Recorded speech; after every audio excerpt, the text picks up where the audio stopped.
Are you thinking of selling your home and worried that your agent might be underquoting?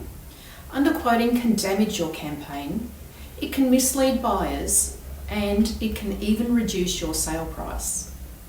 So, in today's video, I'm going to explain what underquoting really is and how to recognise the warning signs, the risks to sellers.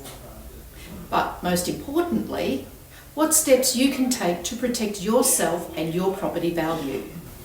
So firstly, what is underquoting?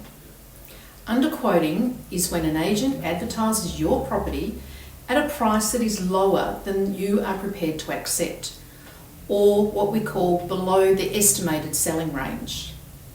In Victoria, it's illegal. Agents must provide a statement of information with a realistic price range based on comparable sales. An example of underquoting. If you want $1 million for your home and you've told the agent that, but your property is advertised at $850,000 to $935,000, that's misleading. This is because the advertisement is saying that you will sell for any price within that range. Which of course, this sets up buyers for disappointment because they think that they can buy your home within their budget, when in fact they were never going to afford to buy your home. So why is it important for you, the seller, to understand underquoting? Well, some of the pitfalls of underquoting are, firstly, it attracts the wrong buyers, people who can't afford your property. It creates frustration at open homes and damages buyer trust. It can waste valuable advertising money on the wrong market. Potential penalties and reputational risk if complaints are made. Some of the potential benefits some agents may pitch include, they'll argue that underquoting creates competition by drawing in more buyers. But competition from underqualified buyers doesn't lead to higher offers. It just leads to disappointment and delays. So how can you recognise if your agent is suggesting underquoting? Look out for these red flags. Unrealistic advertising ranges, much lower than your bottom line or recent comparable sales. Vague language. Contact agent or price on application instead of a clear, fair advertised range. Pushing for a lower advertised figure when you've clearly stated the minimum that you will accept. Over-promising buyer competition. We'll get 100 people through without addressing the quality. If you experience this, ask your agent directly. How did you determine this price range? What comparable sales are you basing this on? Would you sell my property for the bottom figure you're suggesting? Here are some steps that sellers can take to avoid underquoting. Firstly, do your own research. Look up recent sales on either domain or realestate.com in your area. This will help you work out whether your home is comparable to other recently sold properties.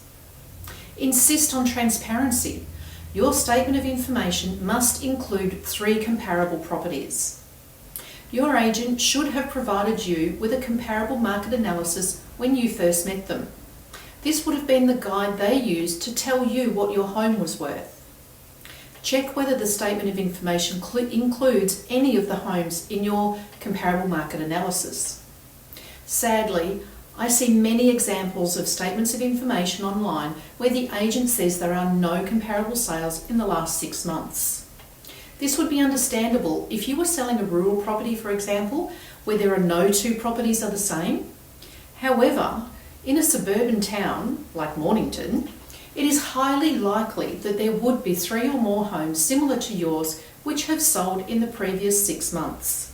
Set clear expectations. Agree on a reserve or bottom line figure that must not be misrepresented. Review all advertising material. Don't approve a campaign until you are satisfied that the pricing is accurate. Document agreements. Keep emails and notes about your discussions on pricing that you had with your agent. Choose an ethical agent. Reputation matters more than inflated promises.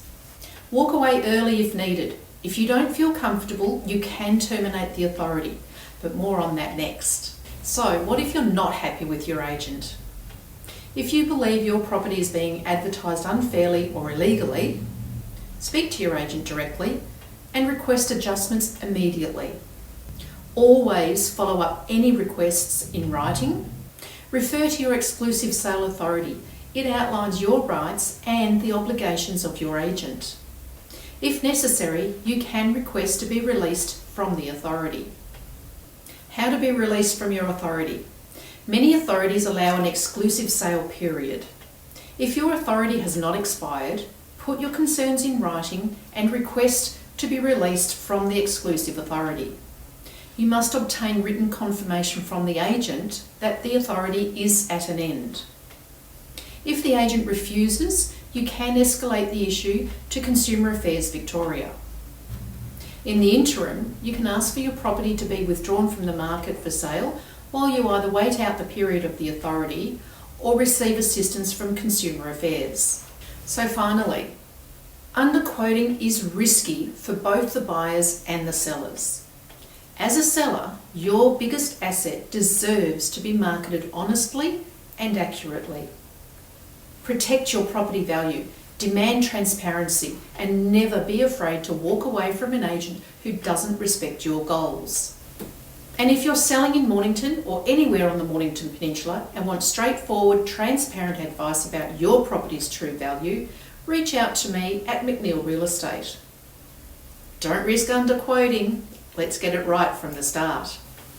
And if you are thinking of selling, check out this video next for some great tips to make sure that you don't pay a tax that you shouldn't. Thanks for watching. Bye for now.